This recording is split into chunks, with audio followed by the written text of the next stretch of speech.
Get drunk for the next one? Is the next one actually Suicide Squad? Yes.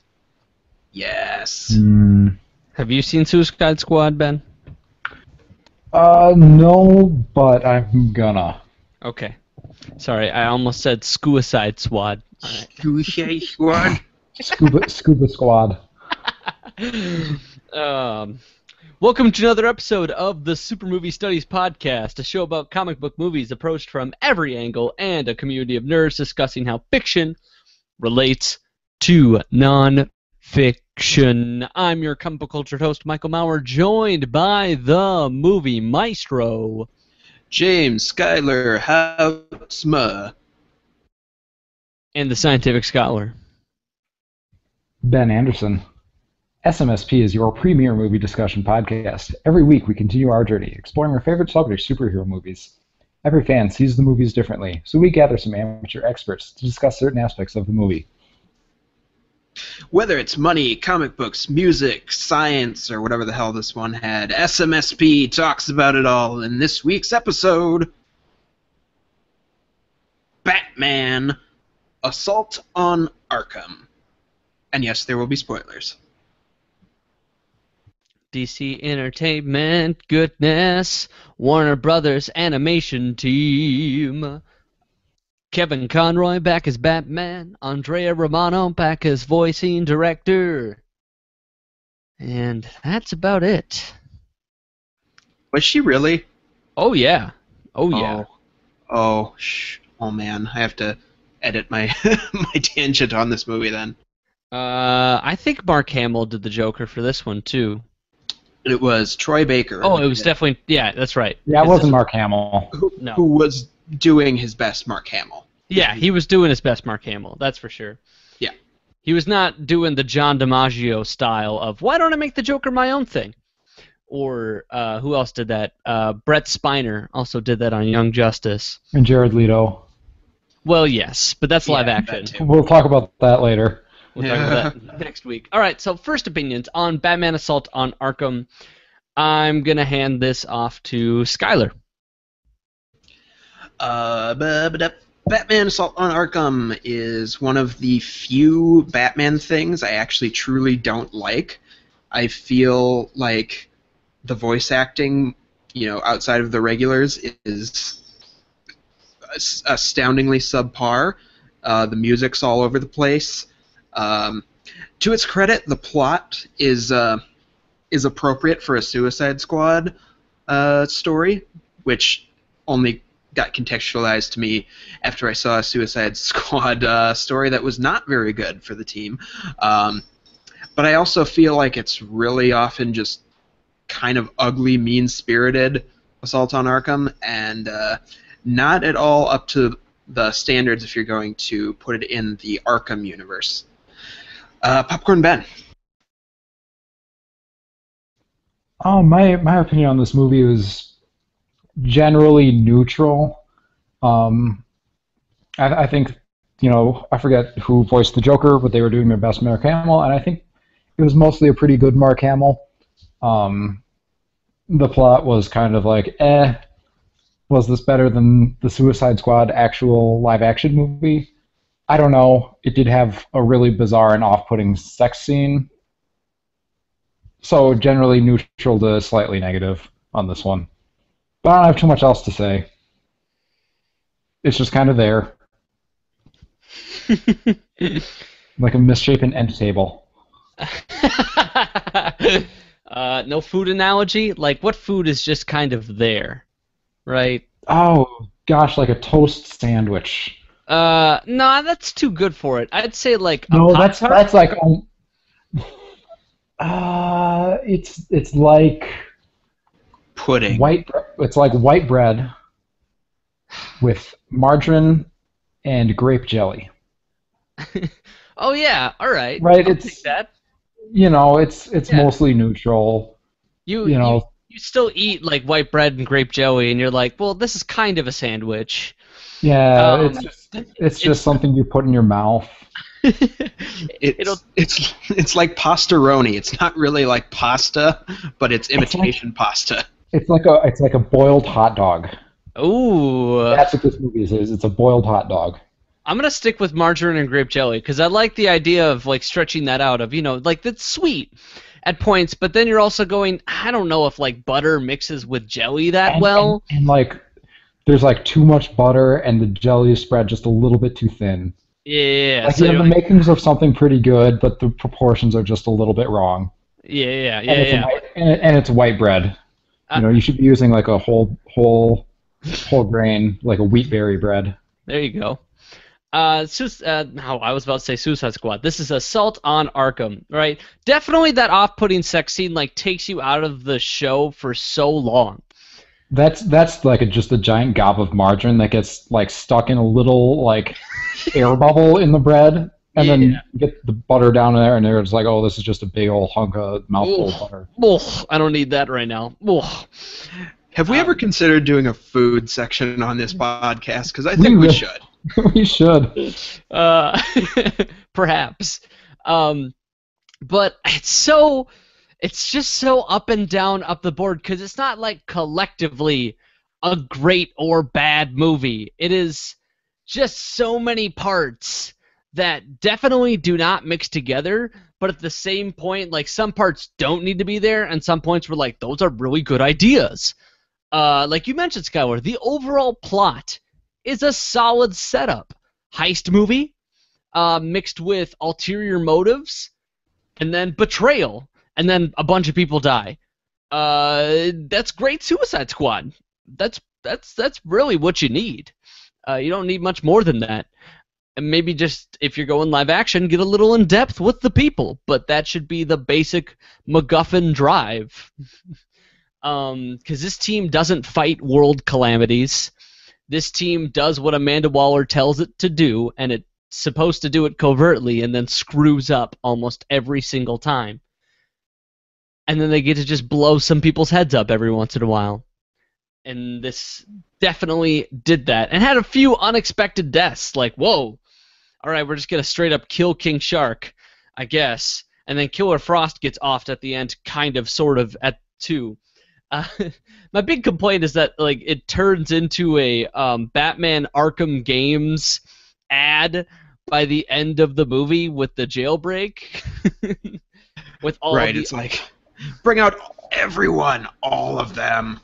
all of obviously done Arkham style animations. Like before, all the characters we had seen besides Harley Quinn were all done in like a new way, or like Deadshot's really hard to screw up. He's kind of got the same outfit. But the new Harley Quinn outfit, I was like, that's probably the best Harley Quinn outfit I've seen in animation. It's fresh, it's new, I like it a lot. A little exploitative, but like that's kind of Harley's thing, isn't it?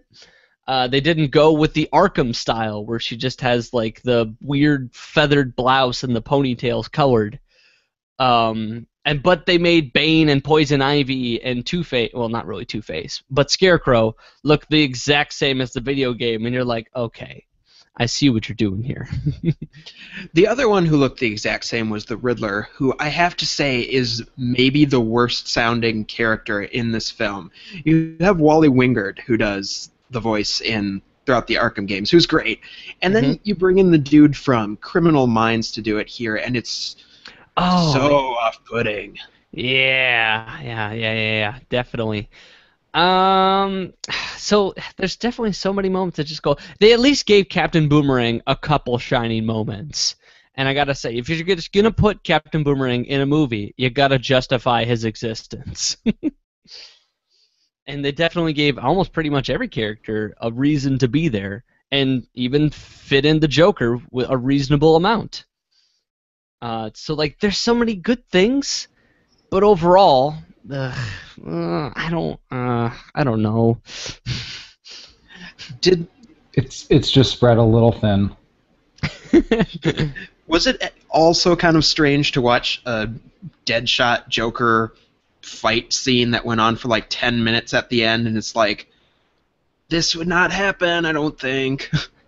It's a masculinity thing, right? And pride.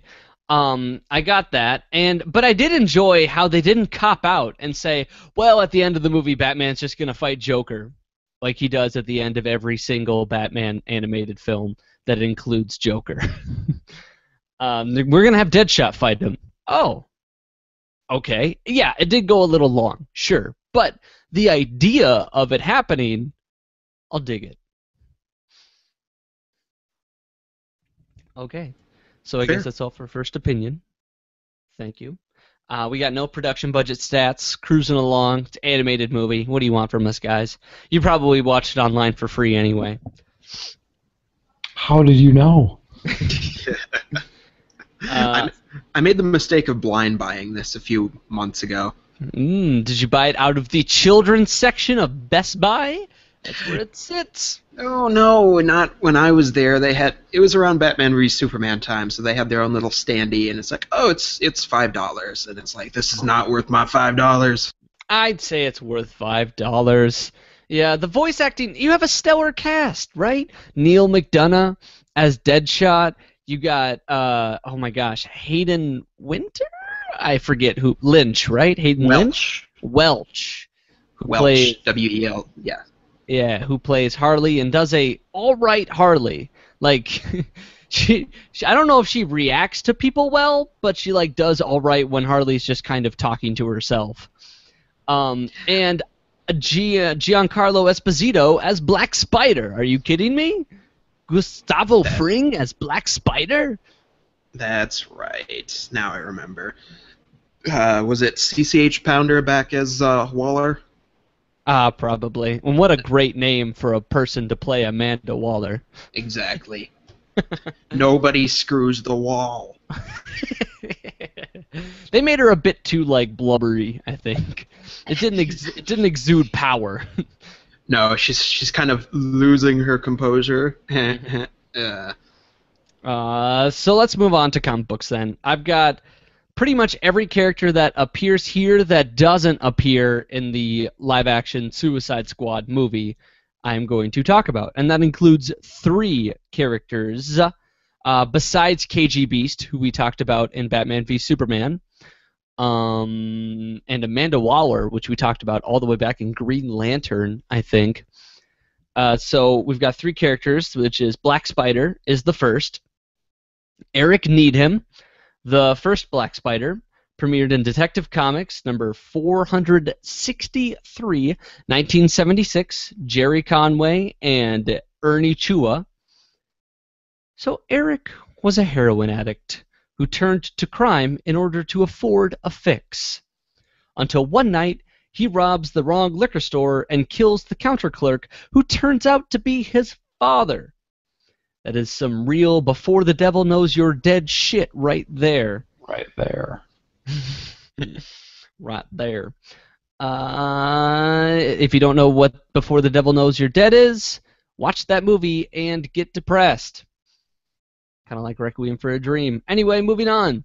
Filled with remorse, he attempts to atone for his crime by becoming the vigilante, the Black Spider, with one sole mission: kill anyone and everyone involved in dealing drugs. Murdering people in Gotham, eh? Enter Batman. So Needham wants to... Yeah? Who is all like, let me get in on that shit. Not exactly. Needham wants to pair up with Batman, but because of the whole murder thing, the Big Bat shuts him down. Now he's got revenge for Batman mixed into his motive. Teams up with criminals occasionally, because that makes sense. And, you know, it fixes the whole ends justify the means. I'll team up with criminals to get back at Batman, kill some drug dealers, and in the end I'll take out the criminals. But really, I was just as bad as the criminals while I was taking out the criminals, and I didn't really justify... Yeah, everyone wins. Not the best attitude. But after Needham's wife and son are murdered by a drug lord, oof, that's rough, he performs a raid on that guy's compound, and with some C4 strapped to his back, gets some revenge by blowing up everyone and everything. Just some. Just a little bit. Give me just a little bit. There's like a weird couple of years where he's mysteriously resurrected in the Sandman comic book and ambiguously just like back for a little bit and nobody explains why. That doesn't last. That's very sparing until we get to the New 52. Everyone's got a new origin story now. He is rebooted and now a part of the Suicide Squad. He develops an upstuck nose attitude around criminals, even though he is still a murderer. That trait did not go away. And the team eventually becomes his second family, though, which is nice. Duh. Kind of like, I'm trying to refrain from so many live-action Suicide Squad references, but they're just so apt. Kind of like that one character who went from, no, I won't help him out, to, he's my family now. Yeah, exactly. In that one film, yeah. Second character we have is Killer Frost 2. This is the Louise Lincoln version of Killer Frost, premiered in Firestorm Volume 2, number 21, 1984, Jerry Conway and Al Milgrom. So Louise was a dear friend of the first Killer Frost, a person literally named Crystal Frost. So real quick, Crystal Frost was a science partner of Dr. Martin Stein, one half of the superhero Firestorm, if you know, in the Arctic. She loved him. He didn't love her. She accidentally gets locked into a thermofrost chamber and suddenly has the ability to absorb heat and transfer it into frost and ice projectiles. Lover scorn, murderous rampage as Killer Frost. Firestorm steps in and essentially murders her when he feeds her too much heat than she can handle.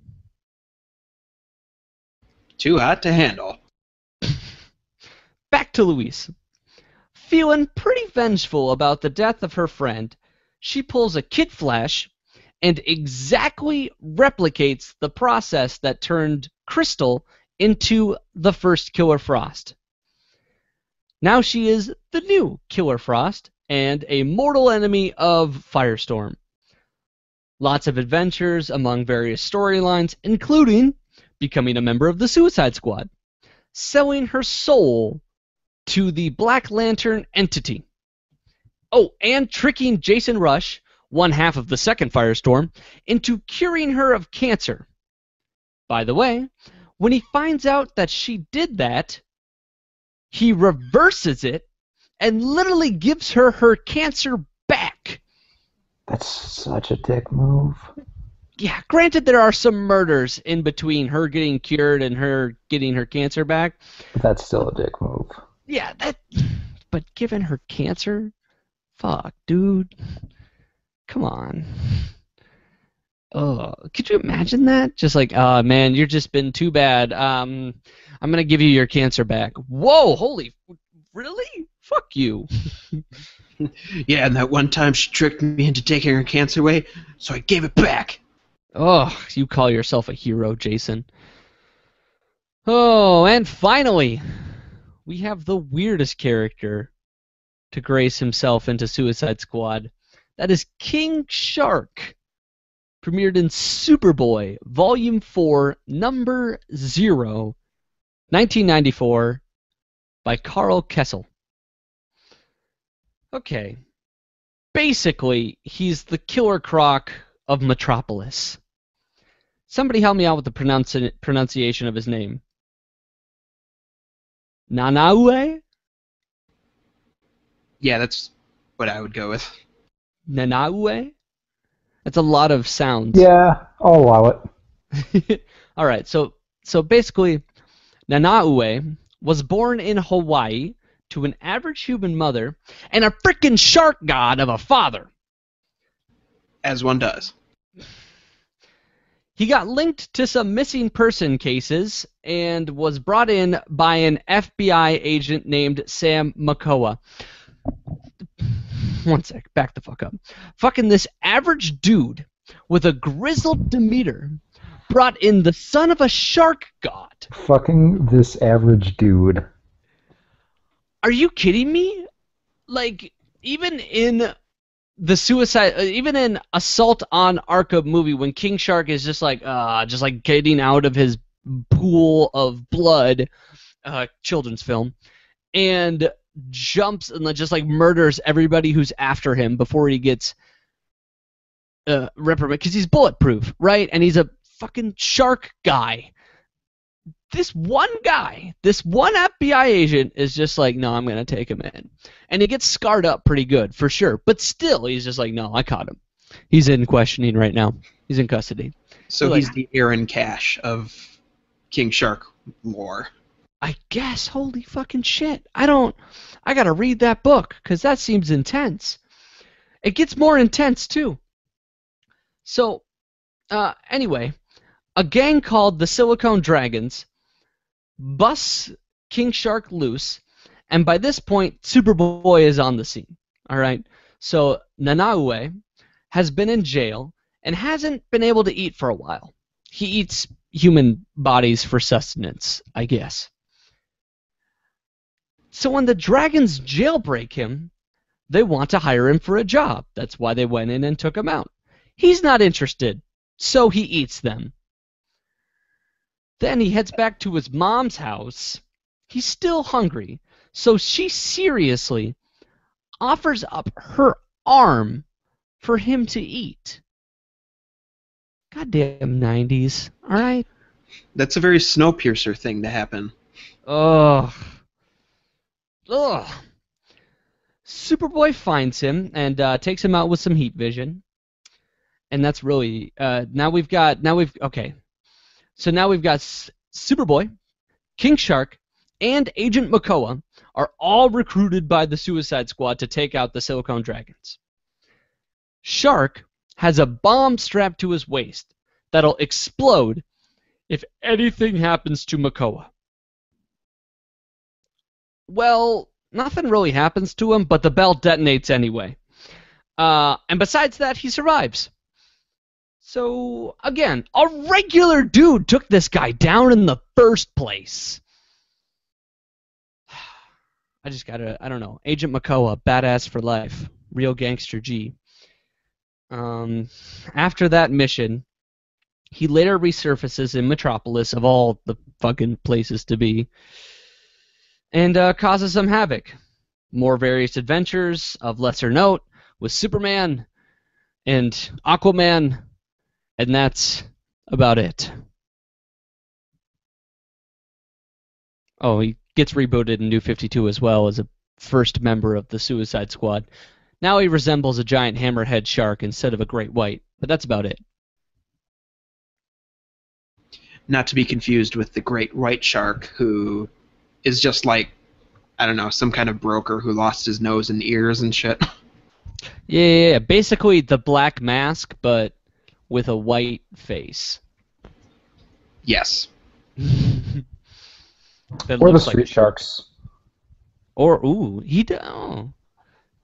a Street Shark. Could you have like a Street Shark Suicide Squad crossover? How badass would that be? It would be better than this movie. Ooh. For sure. That's like putting some peanut butter on instead of margarine. Well, yeah, obviously. So then you just have 3/4 of a peanut butter sandwich. Ooh, 3/4. Oh, you're missing the top bread. Oh my god, whatever. Okay, moving on to music, which is not my section, so I pass it off to the beautiful Houtsma. Oh, you're too kind. I will adopt my one-name moniker from now on. Music for Batman Assault on Arkham is done by a fellow named Robert J. Krall. I'm sorry, what? I'm sorry, who? Robert J. Krall. Did you mean Christopher Drake? No, I didn't actually. What? Which is the strangest thing, because Christopher Drake does all these things, and now we have. Do you mean just Drake? That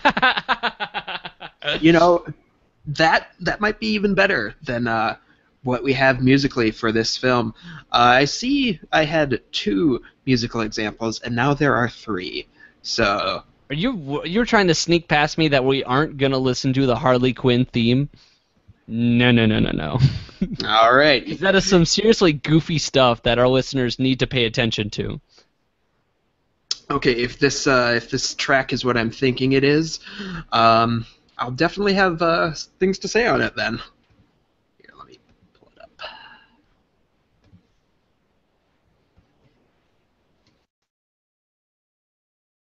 So I guess we're playing the first track called Criminal Montage. Yes, thank you.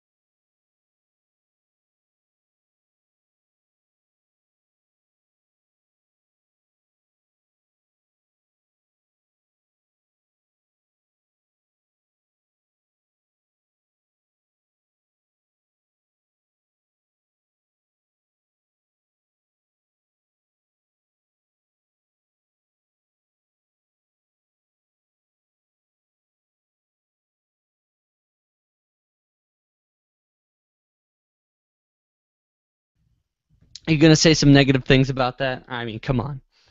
I can't think of anything negative to say about it. Nope. It's perfect. That is the Nadia Comaneci of animated soundtracks. That's some Beethoven shit right there. Jesus Christ. Oh my God. There's a reason. Oh, I forgot to say it in my opening montage. Another reason I hate this movie is the the music to it.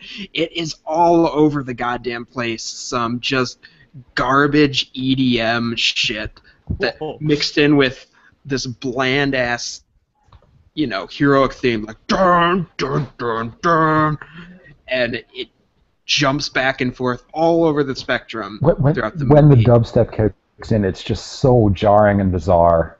It's so weird. It starts this movie off on just a fucking wrong foot and keeps going from there. Oh, the other track I had picked out. Let's see, Batman Fights Suicide Squad. That's okay. Go ahead. Oh, back up. That is the definitive sound of Harley Quinn for this movie, okay? It's like... And some, MIDI sampled kittens. It's just like the sound of weird, like a lumbering person, sort of just like I don't know. Like a circus. I guess. Okay, it's funny you talked about MIDI because there's a quote from Robert J. Krull from an interview he did back in 2012, and he's saying that composing is important, that in the end you sound like yourself or it's all just the same. I'm glad I had piano lessons because now so much of the work comes from inputting music into sequencing programs via MIDI keyboard.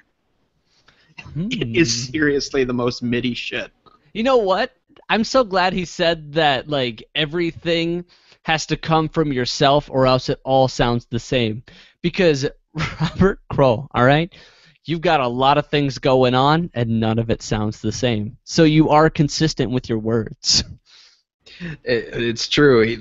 Talking to this guy must be like, well, I went down to the store today, and then chicken's on fire, chicken's on fire, chicken's on fire. Some of the other stuff he's done a lot of the Scooby-Doo animated DVD features. And that definitely sounded like Scooby-Doo. And The Haunting in Connecticut. Oh, really? So his work is about as all over the place as his sounds are. Did he use that Harley Quinn sound for The Haunting in Connecticut? Jesus, I hope so. What? It's like as like someone's vomiting a demon. Boba, boba, boba, dopa. Oh, it sounds like the Star Wars Cantina song. That's what I'm thinking That of. would just be incongruous enough to be like jarring and disturbing. That might actually work. That might actually work. It is. Oh man. Next song. Next song is Batman Fights Suicide Squad, and it's much more Christopher Drakey, if I should say so. Lots of percussion, lots of pretty standard action stuff. I just had to get away from the weird crap that's going on, most certainly. Queued up.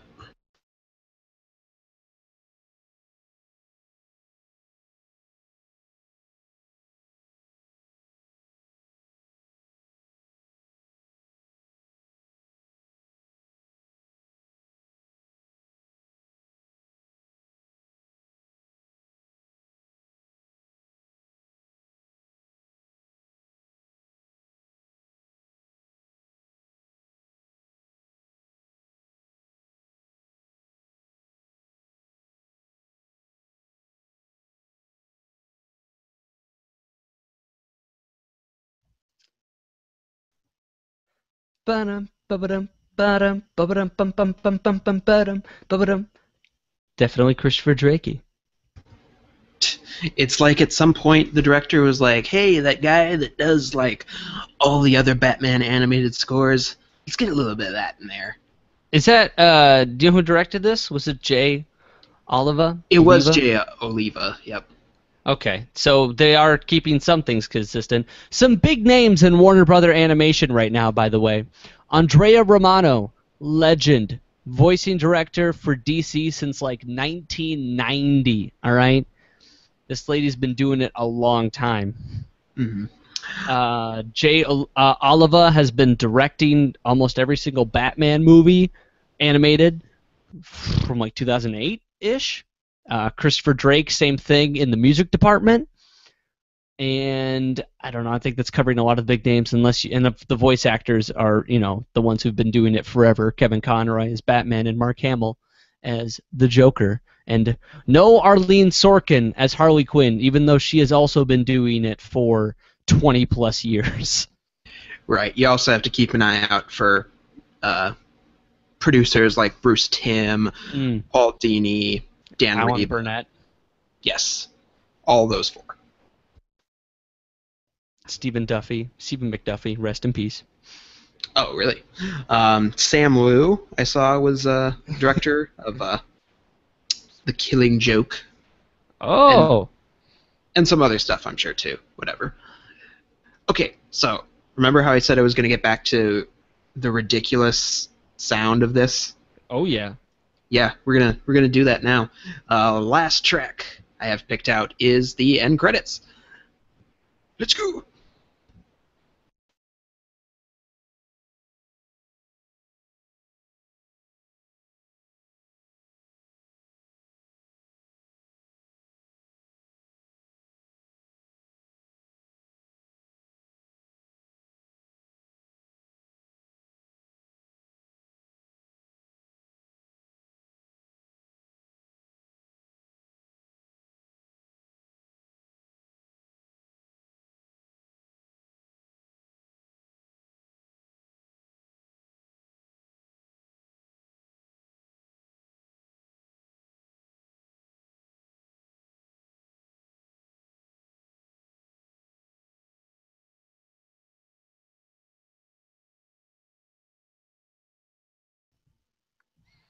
You know what? I'm not even going to slight that one. All right, in terms of like mixing Batman with EDM, I'd say you could have gone a hell of a lot worse.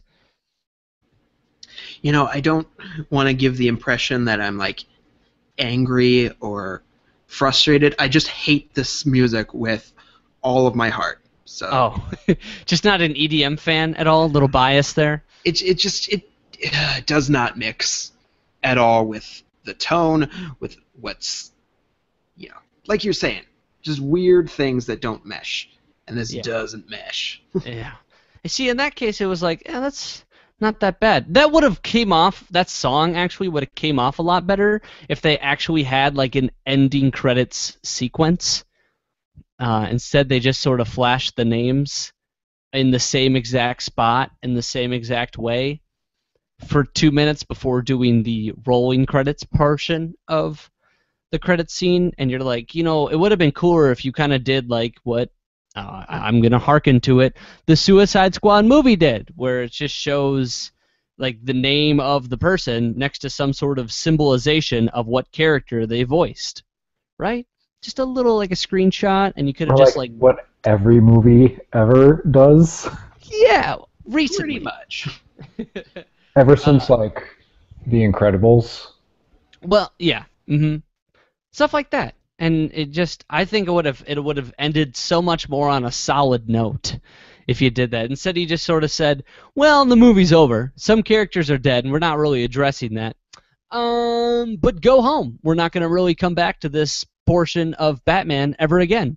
So it doesn't matter how many characters we kill, as long as it's not Batman or Joker or Harley Quinn." Oh wait, you are home. Go play the video games. They're much better. Yep. All right. I did play Arkham City after this, and I was like, this is better.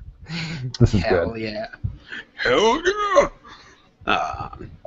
That's all I have for music. This just makes me want to talk about the Arkham City, Arkham Asylum music again.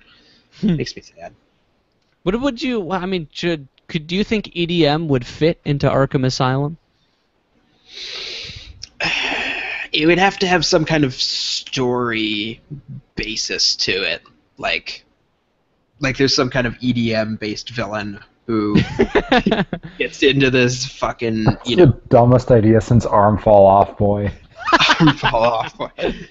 If any series has the cred enough to make it work, they would only mostly biff it instead of spectacularly biffing it. Oh, I think there was Batman EDM stuff in like the Game Boy games. Pretty much, it was Batman 8-bit, and he would shoot guns. Yeah, It's real, all right. Don't think it wasn't. SNES totally had an 8-bit track to their Batman game, and he They totally would have had a 16-bit track, actually, on the SNES. And actually, the Game Boy was only 4-bit, so... Oh my god, nerd! All right. The Game Boy Color was 8-bit, though, I'm pretty sure. That's right. He gets more tang than I do. So let's get to his section. Science.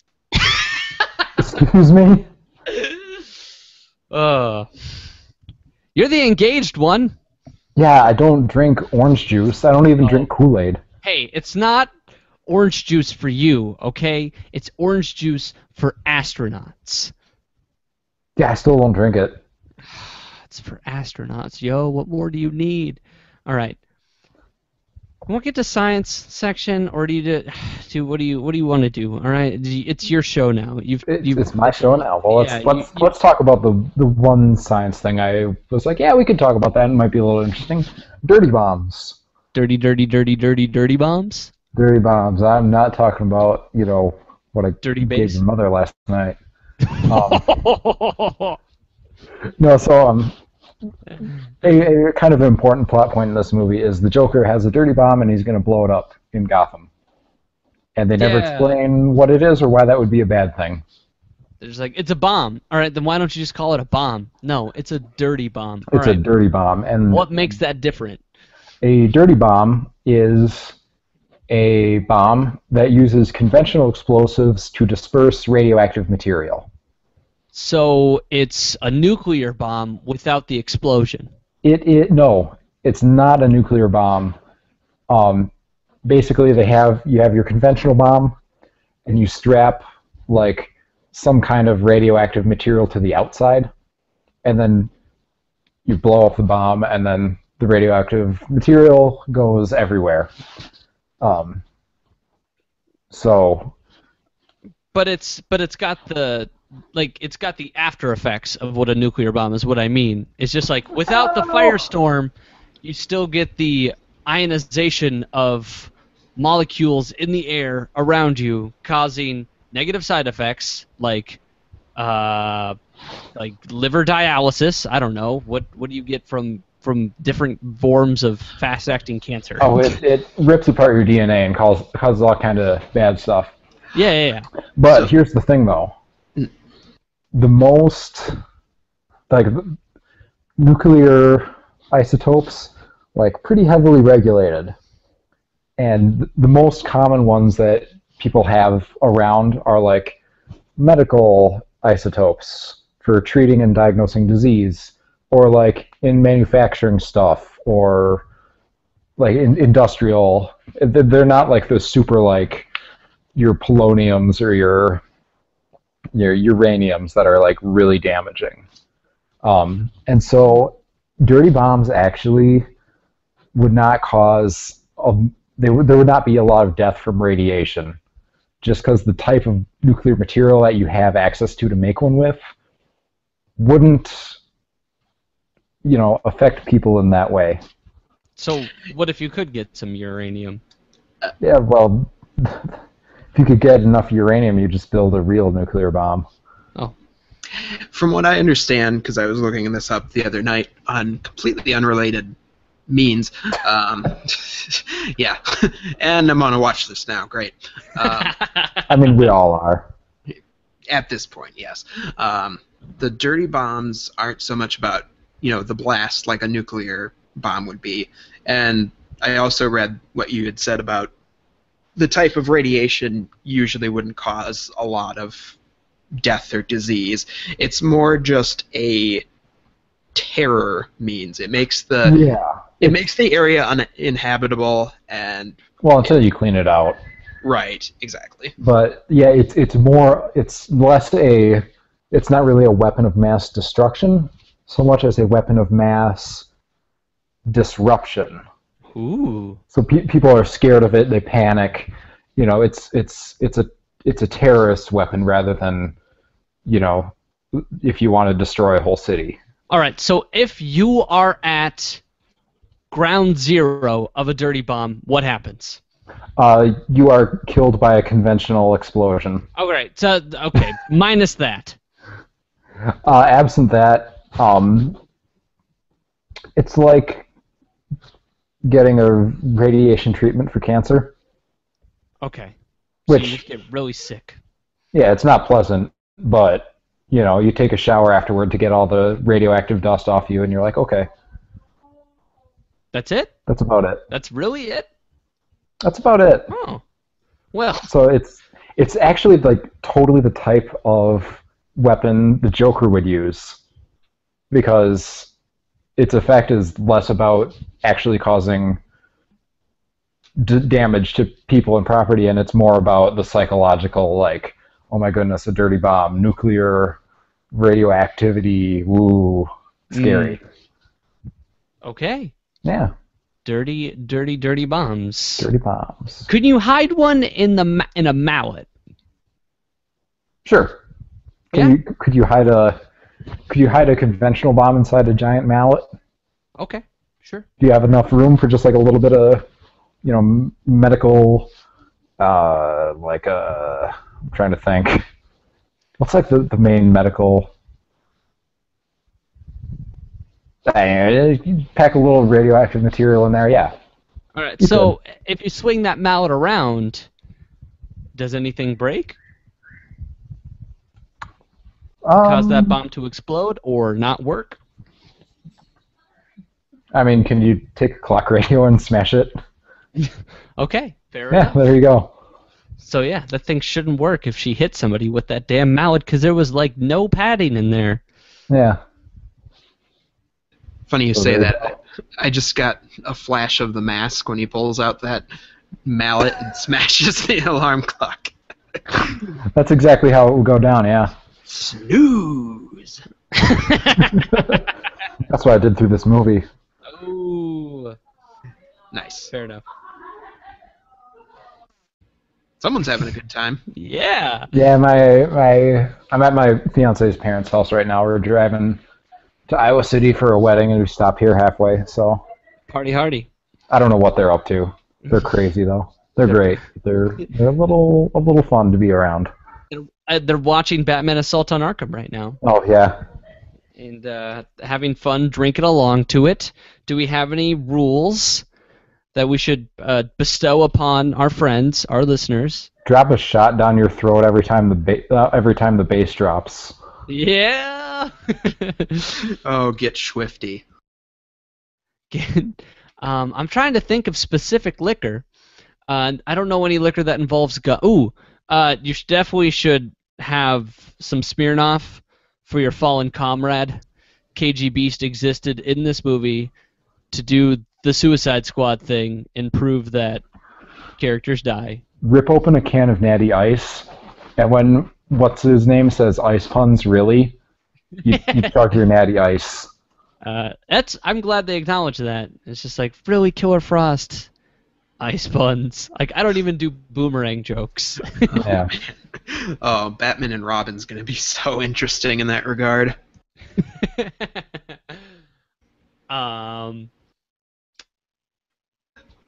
Oh, if you can afford it, pop the champagne cork out for every time someone's head gets blown off.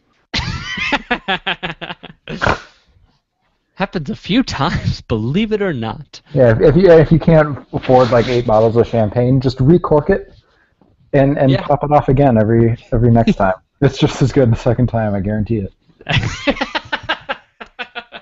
I've had the same bottle of champagne for the past 4 years. There's no Nice. the same bottle every New Year's. Oh, what? You still haven't drained all of that champagne? I never drink champagne. It's disgusting.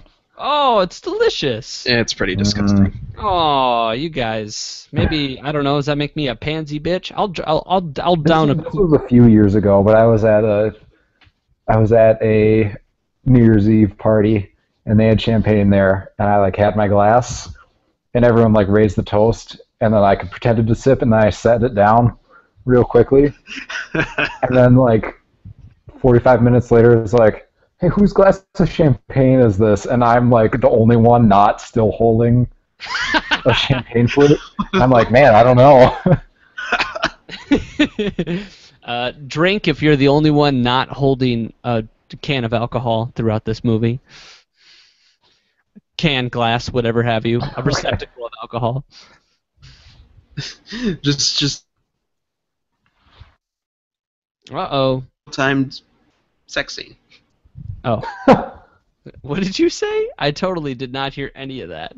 Oh, is it coming through a little jarry? You You just turned into a robot for a second there. Yeah. Okay. Yeah, just drink to forget that weird, out-of-place sex scene. I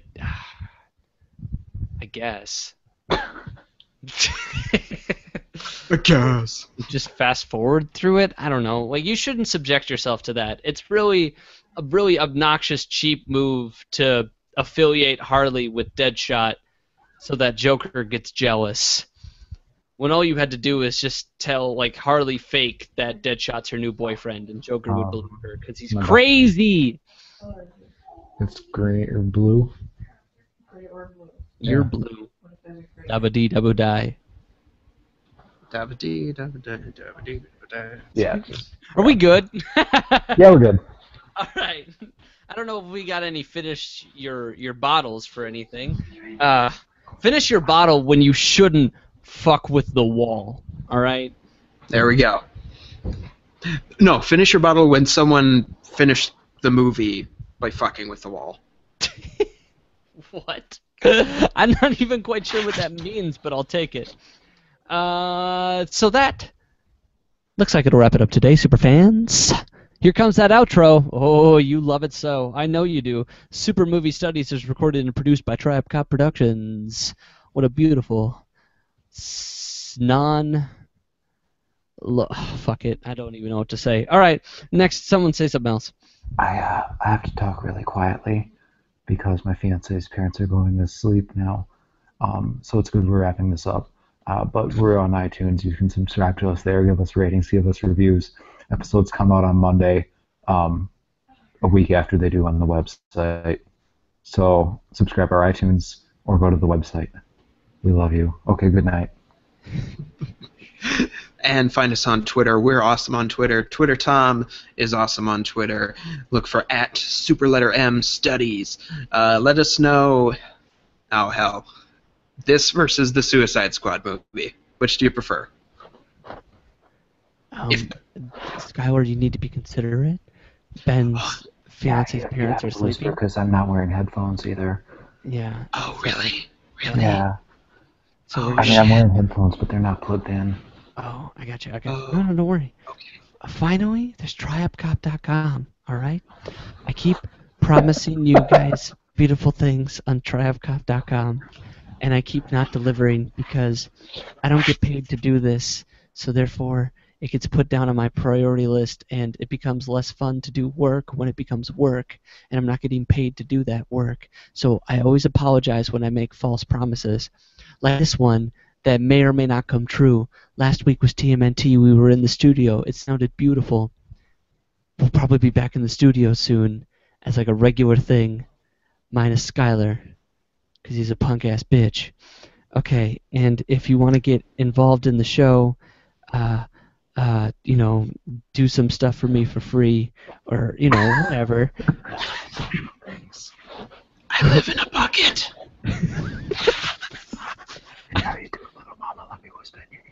No, not the Whisper song. Swear to God, not the Whisper song. Dream. No. Then please, if you want to get involved, please go to supermoviestudies@tryupcop.com. Send us an email. Tell us that you want to be on the show, do stuff for the show, exchanging funny jokes. That's @supermstudies for the Twitter, because we always want to engage in really funny conversation that I really don't engage in because I'm not on Twitter. But I always check that email, okay? Check that email for you to see if you want to be on the show, you want to work with us, because we're all about making friends, okay? And you're our friend. If you found this show somehow and you're listening to it, you are entertaining yourself with this free product that we make for you, and you love it or hate it. Even if you hate it, you're our friend. So just remember that. So that'll do it today. I'm your host, Michael Maurer. James Skylar Houtsma. And Ben Anderson.